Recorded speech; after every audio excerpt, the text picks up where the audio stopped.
los colores más oscuros son los que suelen absorber más de la luz, ¿no? Si uno se pone una camisa negra en el mero sol, le suele dar más calor que si se pone una camisa blanca, ¿no? Entonces, lo mismo ocurre con estos glaciares. Los glaciares y nieves permanentes, al tener un color tan claro, hacen que los rayos de la luz, en vez de ser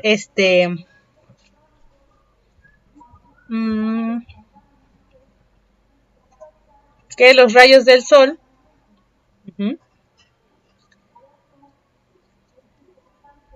en lugar de ser absorbidos, bueno, a ver, vamos a cambiarle el color.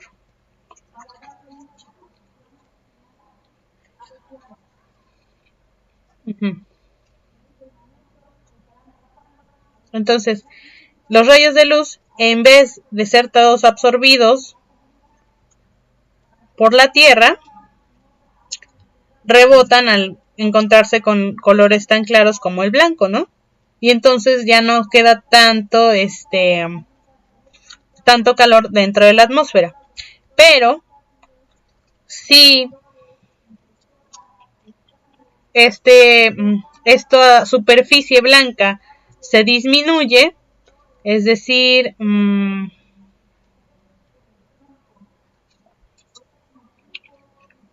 si hay menos superficie que reciba estos rayos del sol, digamos ahora es esta, ya no es esta, sino es esta chiquitita. ¿Qué sucede? Pues menos rayos de sol rebotan, ¿no? Digamos que en vez de 2, ahora solo rebota 1. Y se absorbe además mucho más se absorbe mucho más calor, ¿no? Mucho más luz, ¿no? Solo absorbe un poquito del que solía absorber y ahora, rebota un poquito de lo que solía rebotar y ahora absorbe mucho más calor, ¿no? Lo que provoca que a su vez se derrita todavía más esta parte congelada de nuestro planeta Tierra, ¿no? Eso por un lado. Y por otro, al haber estos lugares congelados en nuestro planeta debido a las corrientes oceánicas y a los, ¿cómo se llaman? Movimientos de los vientos en nuestro planeta, el que haya lugares tan fríos hace que el aire frío circule más, ¿no? Que haya más aire frío que circule, pero si no existen, pues deja de haber tanta circulación de aire frío, por lo que se calienta todavía más nuestro planeta, ¿no? Entonces, es todo un aprieto y todo un, ¿cómo se llama? Efecto dominó, el que hace que pues estemos en aprietos en cuanto al cambio climático y el calentamiento global, ¿no? Bien, pues bueno, vamos a ver ahorita entonces el ciclo del agua.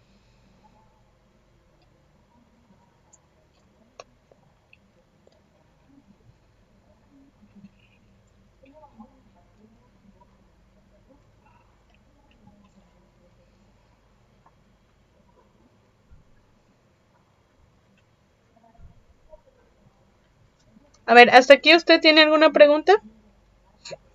¿Comentario? Bueno, ok.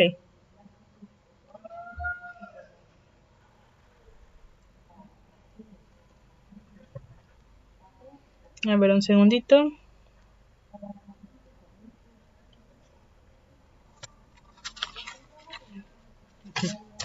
Bien. Pues bueno, en cuanto al ciclo del agua, ¿cuál es el proceso? Bueno, no, para empezar, cuando hablamos de un ciclo, no podemos decir que hay un punto de inicio o un punto final. Solo podemos podemos decidir cualquiera que sea, ¿no? Podemos decir que este es el inicio, o que este es el inicio, o que este es el inicio, o que este sea el inicio, ¿no? Cualquiera de los puntos puede ser un punto de inicio o un punto final porque es un ciclo, ¿sale? Pero en el orden en que van sucediendo las cosas, pues sí es como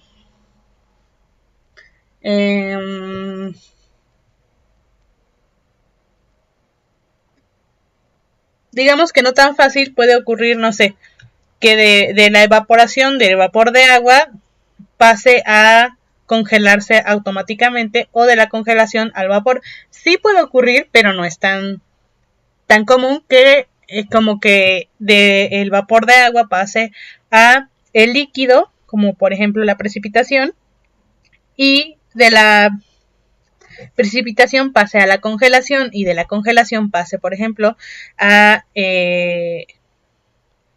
volverse otra vez líquida, y de su forma de agua, de su forma líquida, pase a nuevamente una forma gaseosa, ¿no? Sí puede ocurrir, pero no es tan común, como le digo. Pero bueno, dejando de lado esto,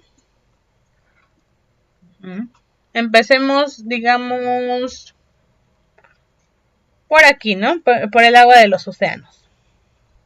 Bien, las moléculas de agua que se encuentran en los océanos muchas veces se la pasan,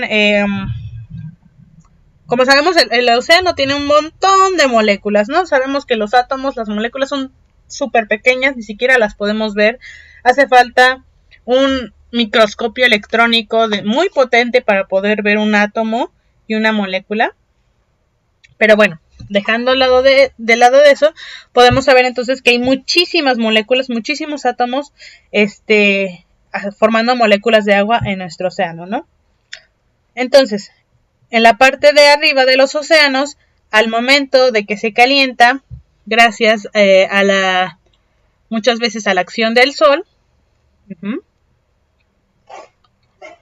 esta agua, ¿qué hace? Pues bueno, lo que hace esta agua es evaporarse, pasa del estado líquido al estado gaseoso, como podemos ver aquí, y entonces estas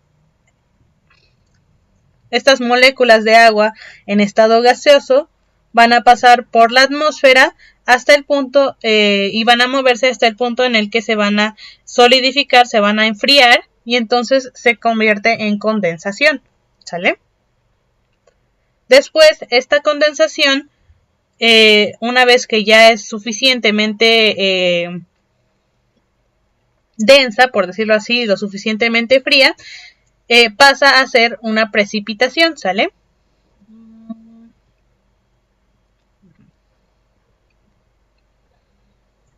Una vez que este estado, ¿cómo se dice?, gaseoso pasa a ser líquido, una vez que se enfrió lo suficiente, empieza a caer en forma de precipitación, en forma de lluvia, o en forma de nieve en algunos casos, ¿no? Cuando es demasiado frío, o incluso en forma de niebla o de rocío, ¿no? Entonces aquí vemos cómo pasa de bastantes formas, ¿no? Y después, esta precipitación, si cae, por ejemplo, en las montañas, en lugares altos, esta agua, estas moléculas de agua en estado líquido se escurren mediante el escurrimiento, mediante pequeños arroyos hacia los ríos, y estos ríos en algún momento estos pequeños ríos se van juntando hasta formar ríos más grandes, y entonces estos ríos grandes pueden desembocar en un lago o desembocar directamente al mar, ¿sale? Pero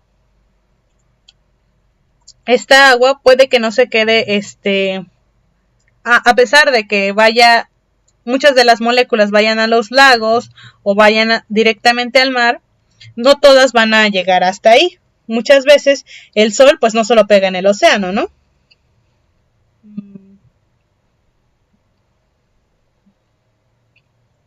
A ver. El sol no solamente pega en el océano, también si hay luz, si es de día, por decirlo así, va a pegar en todos los momentos del ciclo del agua, ¿no?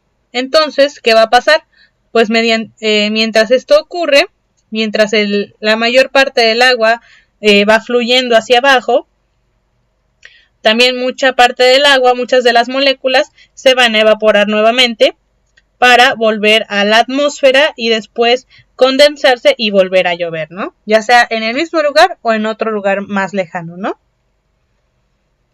Otra de las posibilidades es que caiga, como le digo, en forma de nieve o hielo y se quede en forma de hielo, nieve y glaciares, no sé, en una montaña o en el permafrost o en un casquete polar, ¿no?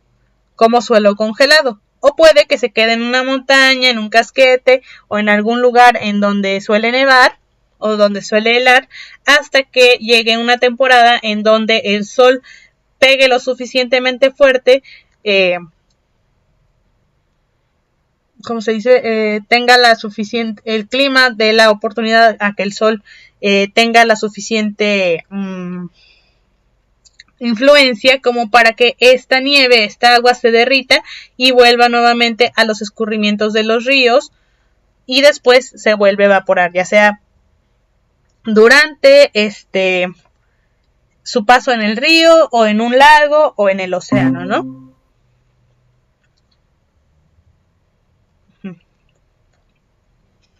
También lo que puede ocurrir es que esta precipitación no caiga directamente en un río o en un arroyo. Voy a borrar esto para que podamos tener un poquito más de visibilidad. Puede que esta precipitación no caiga directamente en una corriente de agua, ¿no? Sino que más bien esta precipitación caiga, no sé, en el suelo o en las plantas, etcétera, ¿no? Y entonces, ¿qué pasa? Pues bueno, se puede hacer parte de la humedad del suelo, puede ser parte igual de un lago luego y después volverse a evaporar, o puede ser parte de la humedad del ambiente, como por ejemplo en las selvas, etcétera, ¿no? Y esta agua puede ser tanto evaporada nuevamente por el efecto del calor, puede llegar en algún momento otra vez a alguna fuente de agua como un lago, un río, un arroyo o el océano, o puede ser consumida por los animales y las plantas, ¿no?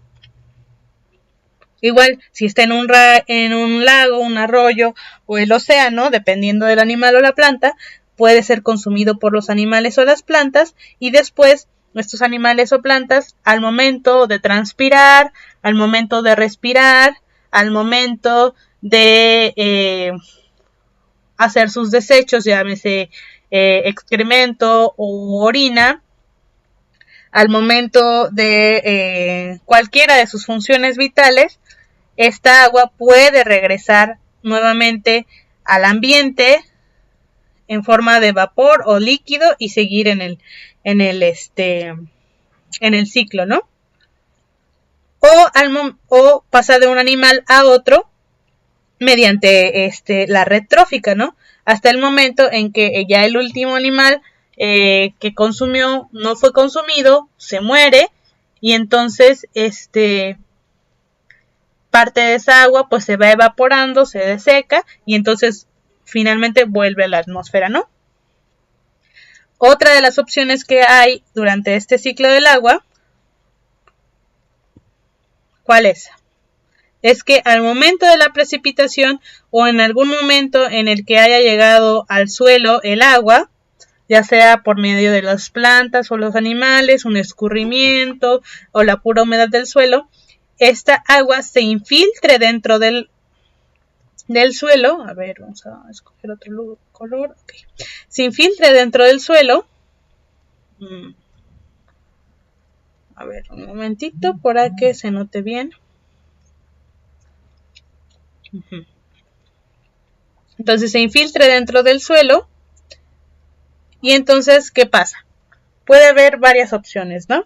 Si esta agua, si estas moléculas de agua están en una corriente que vuelva a salir, pues se puede volver a filtrar a la superficie, o se puede filtrar a un manantial, o se puede volver a filtrar a un lago, porque los lagos no solamente son alimentados por los ríos, sino también por filtraciones subterráneas, o puede llegar a depósitos de agua subterránea almacenada, ¿sale? Que en algún momento podrán salir al océano o a algún lago debido a, no sé, algún movimiento de las placas tectónicas, etcétera, ¿no? E incluso también el agua que está en estos lagos puede volver a infiltrarse, o el agua de los ríos se puede volver a infiltrar dentro del agua y en algún momento llegar nuevamente al océano, ¿no? Hay muchas opciones, depende de dónde se encuentre el cuerpo de agua y con qué conexión tenga con otros ambientes para que pueda ocurrir esto, ¿sale? Puede llegar a los lagos salinos, es decir, lagos que están con una salinidad bastante alta, casi siempre son lagos cerca del océano, donde alguna barrera física como una montaña hace que se separe el lago del océano, y nada más cuando hay marea alta o un maremoto, vuelve a llenarse el lago salino por el océano, pero una vez que pasó este evento, se vuelve a retirar el océano y entonces queda el agua separada, ¿no? Por humedales, como lo son estos tipos de vegetación que ya vimos, que están cerca de los mares, océanos, con altos grados de salinidad, etcétera, ¿no? Y de la misma forma, esta agua que en algún momento llega al océano, como le había dicho, solamente el agua de la superficie es la que se llega a evaporar, ¿no? Entonces, ¿qué pasa con todas las otras moléculas que no están en la superficie? Pues bueno, estas, mediante las corrientes marinas, porque existen corrientes marinas, así como hay corrientes de agua, hay corrientes corrientes de aire, hay corrientes oceánicas, pues estas se van moviendo a través de todo el océano, ¿no? Y entre más abajo se encuentre el agua, más pesada va a ser, más fría va a ser y más tiempo va a tardar en esta agua en moverse, ¿no? Entonces, las corrientes oceánicas superficiales se mueven relativamente rápido y además se evaporan relativamente rápido, y las corrientes oceánicas profundas se mueven relativamente lento, son mucho más frías y se evaporan muy lento. Más bien, no se evaporan hasta que las moléculas salen a la superficie y entonces ya llega a haber evaporación, ¿no? Entonces, más o menos en eso consiste nuestro ciclo del agua, ¿no?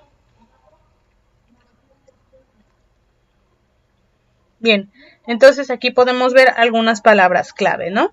Condensación. Vamos a ver.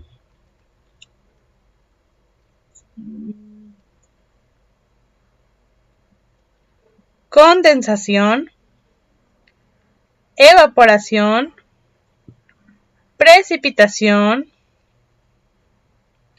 falta la solidificación, que es cuando el agua líquida o el líquido se hace sólido, cuando cualquier estado de la materia se hace sólido. ¿Y dónde está? Sublimación y desublimación, ¿no? Entonces, ¿qué es la condensación? ¿Me puede decir usted, Elisa, qué es la condensación? ¿Me puede dar el concepto?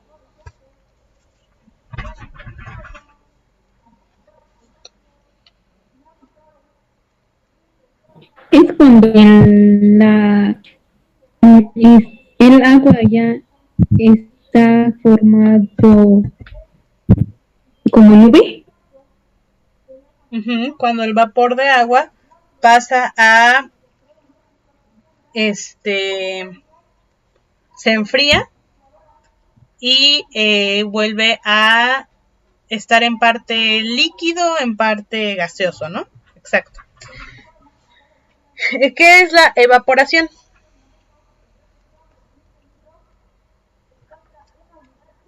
Es cuando al agua le tocan los rayos del sol y se va como vapor para formar las nubes.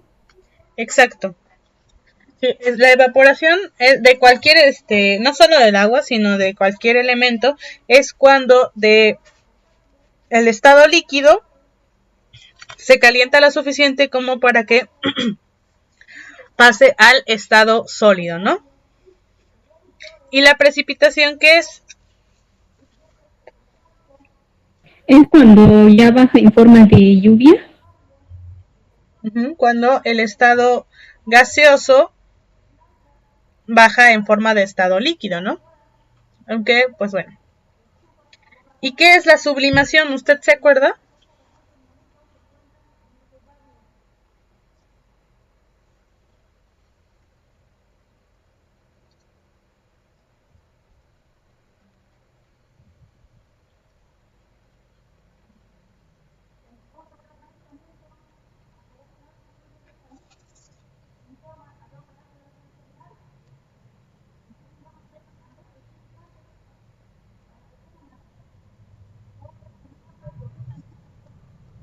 Es cuando un estado líquido pasa a un estado de vapor. Casi, pero no. Es cuando del estado sólido, algo que no se puede traspasar fácilmente, como no sé, una piedra o un hielo, se pasa directamente al estado gaseoso. Es decir, pues sí, al vapor, por ejemplo, ¿no? Sin pasar por el estado líquido. Esa es la sublimación. ¿Sale?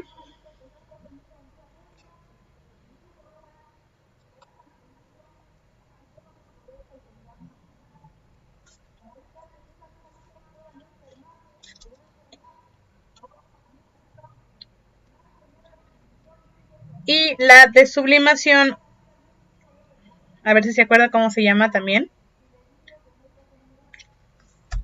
o deposición, es al revés, cuando pasa del estado gaseoso al estado sólido directamente, ¿no? Como en el caso de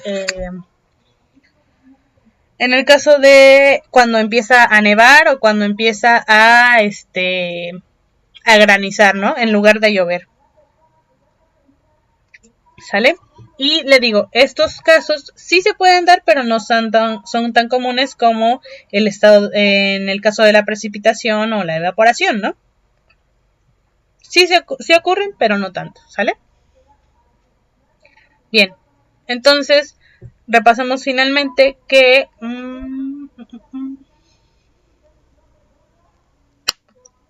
disculpe, tenemos aquí 3 estados de la materia, ¿no? A ver, tenemos el sólido, el líquido y el gaseoso, ¿no? ¿Sí se ve la letra o está muy chiquita? Muy delgadita. Sí se ve. Ok. Bien, un estado sólido tiene su propia forma, por ejemplo, ¿no? Y, ok.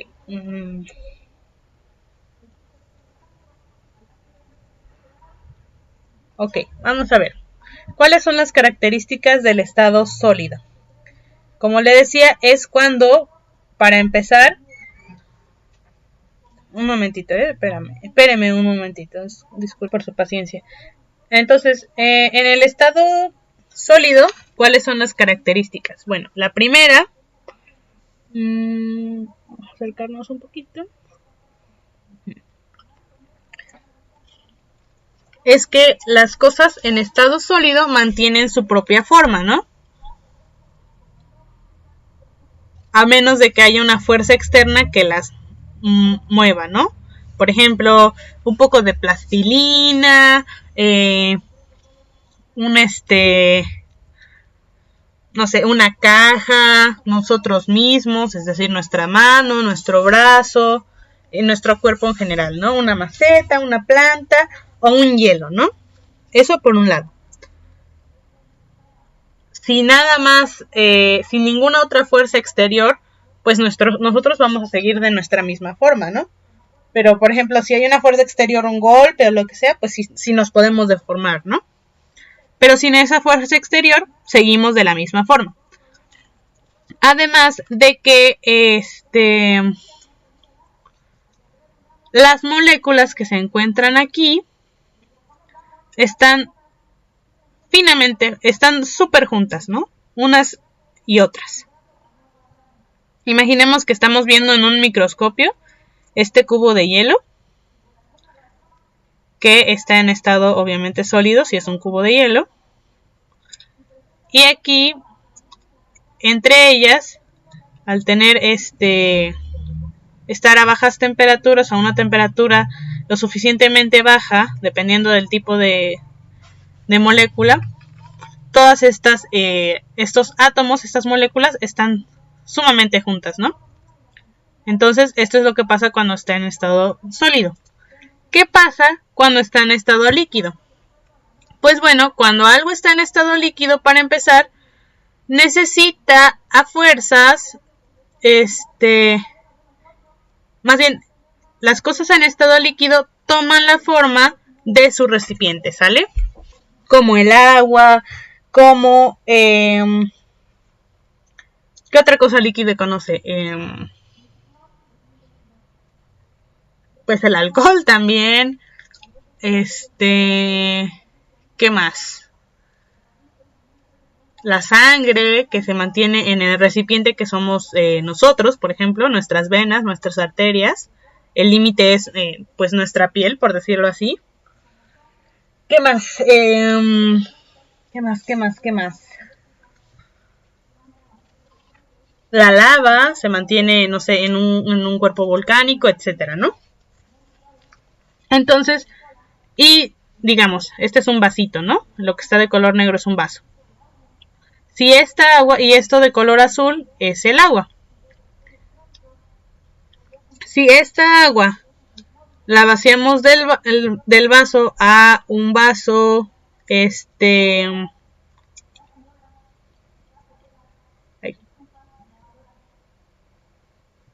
lo pasamos a un vaso, no sé, de esta forma, pues este líquido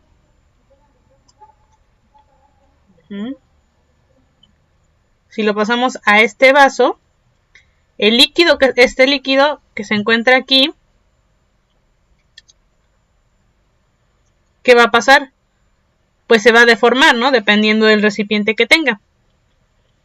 Y si esta agua también la volvemos a pasar así al intemperie, pues ¿qué va a pasar? Pues toda esta agua se va a regar, ¿no? Y va a tratar de tomar alguna forma que va a ser la forma no sé, de una mesa o de lo plano, ¿no?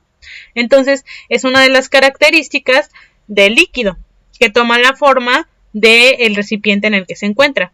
Y además, ¿cuál es la segunda característica? Aquí vimos que tiene su propia forma. El líquido tiene la forma del recipiente. Y aquí vimos que los átomos se encuentran bastante juntos a cierta temperatura. Digamos que esta es la temperatura más baja. En la temperatura media, las moléculas se encuentran un poquito más dispersas, ¿sale?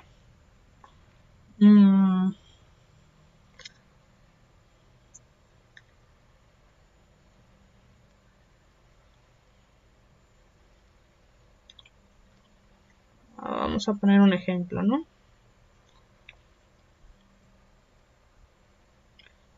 Segundito.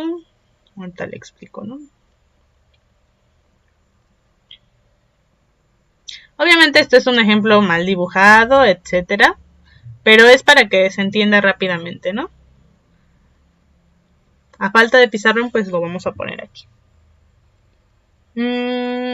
Sí.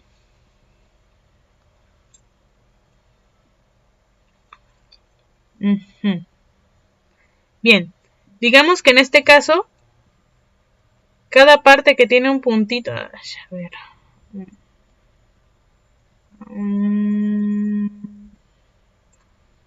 cada parte que tiene un puntito es una molécula, ¿no?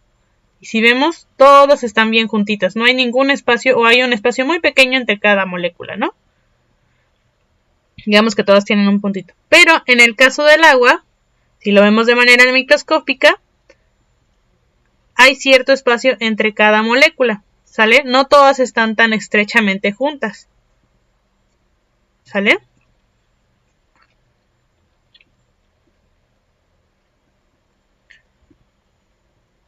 Eso es en el estado líquido. Y la temperatura de este compuesto no es tan baja como en este caso. Pero no es tan alta, no es tan elevada la temperatura como en el estado gaseoso. ¿Qué es lo que pasa en el estado gaseoso? Bueno, en el estado gaseoso las moléculas se mantienen dispersas por todos lados, ¿no? Pueden estar atrapadas, si es cierto, en un recipiente, si es hermético. Digamos, tenemos aquí vapor de agua, ¿no? Tenemos aquí una olla. Imagínese usted que es una olla, ¿no? Y aquí tenemos un frasco hermético, ¿no? Tapita.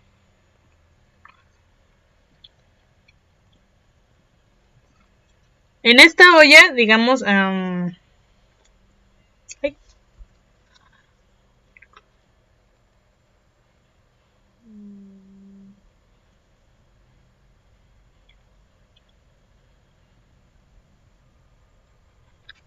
esta olla, pues sabemos que si tenemos agua y la ponemos a hervir, las moléculas de agua, entonces tenemos nuestra agua, ¿no? Nuestra línea de agua, ¿no? Que está acoplado a la forma del recipiente. Y conforme va subiendo la temperatura, las moléculas se van a ir dispersando, se van a ir separando más de lo que ya estaban y van a empezar a andar por todas partes en la olla, ¿no? Y además, como la olla no es hermética, se supone que está cerrada, pero tiene un poco de espacio para que se salga el vapor, pues estas moléculas se van a salir, ¿no?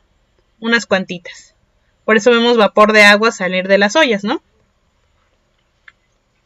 A menos de que este vapor de agua o el vapor de cualquier compuesto lo mantengamos en un frasco hermético, no van a poder salir, ¿sale? Pero si no, pues se va a salir en forma de vapor.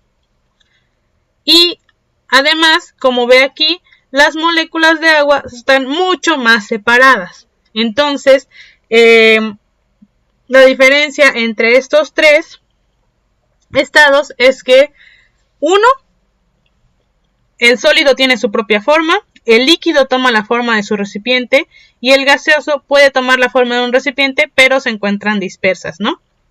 Segundo, las moléculas se encuentran muy juntas en el estado sólido. En el líquido sí están juntas, pero no tanto. Y en el gaseoso las moléculas se encuentran mucho más separadas, ¿no? Es más, hasta podría decirse que se repelen, ¿no? Unas van para acá, otras van para acá y chocan. Y tercero, las moléculas del estado sólido. Bueno, tercero, las moléculas aquí están en una temperatura bastante baja, ¿no? Para el agua tiene que ser 0 grados Celsius, ¿no? En el estado líquido es de los 0 a los, me parece que son 100 grados Celsius, ¿no? Para que esté en estado líquido. Y en estado gaseoso tiene que haber más de 100 grados Celsius para que el agua se empiece a evaporar, ¿no? Entonces, esa es la tercera parte. Y finalmente, como cuarto aspecto, tenemos que las moléculas aquí están bastante relajadas, por decirlo así, ¿no? No hay mucha energía entre ellas, está bastante... la energía se encuentra de forma... ¿cómo se le llama? Potencial. No se mueve. Y pues no, digamos que están quietecitos, ¿no? Los átomos.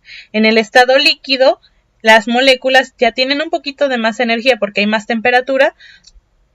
Bueno, la energía potencial se empieza a convertir en cinética y y ya hay un poquito más de energía, pero no pasa, tampoco es que que vayan a rebotar las moléculas, ¿no? Y en cambio, en el estado gaseoso, las moléculas tienen mucha energía entre ellas, por lo tanto, tratan de separarse lo más posible. Por eso el gas se escapa, ¿no? Y se encuentra a una temperatura aún mayor. Bueno, esas son las características principales de los estados de la materia y en este caso del agua, ¿no? Pero puede ser cualquier compuesto, cualquier átomo, ¿sale? Y bueno, aquí tenemos algunas cantidades del tiempo de residencia en promedio de las moléculas de agua. Como vimos aquí arriba, las moléculas de agua van cambiando, van moviéndose a lo largo de todo el ciclo biogeoquímico, ¿no? Pueden ir de ese lado, pueden ir al revés, etcétera, ¿no? Las flechitas son como para decir la sucesión de los hechos, pero no es lineal, ¿no? Bien. Pero cada molécula de agua en promedio va a tener un tiempo de estadio en cada tipo de cuerpo de agua. ¿Qué significa esto? Las moléculas de agua que se encuentran en la superficie de los cuerpos de agua rápidamente van a evaporarse y van a seguir el ciclo, pero las moléculas que se encuentran más abajo o en lugares más fríos van a tardar más en moverse hacia otro cuerpo de agua, ¿no? Entonces, cuando hablamos de recambio de agua, de recambio de moléculas, hablamos del tiempo, cuando hablamos del tiempo de recambio, hablamos del tiempo que tardan todas las moléculas, de este lago en renovarse por completo y pasar a otro cuerpo de agua y que las moléculas que haya en este lago sean completamente nuevas, ¿no? No sean las que estaban, en el primer momento que empezamos a ver este lago. Por ejemplo,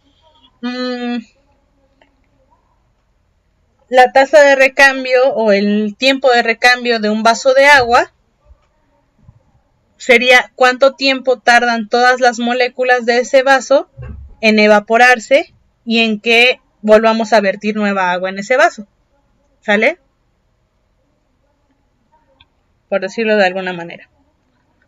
Y dependiendo, le digo, del cuerpo de agua es que van a cambiar, que el tiempo de recambio va a variar. Un momentito, déjenme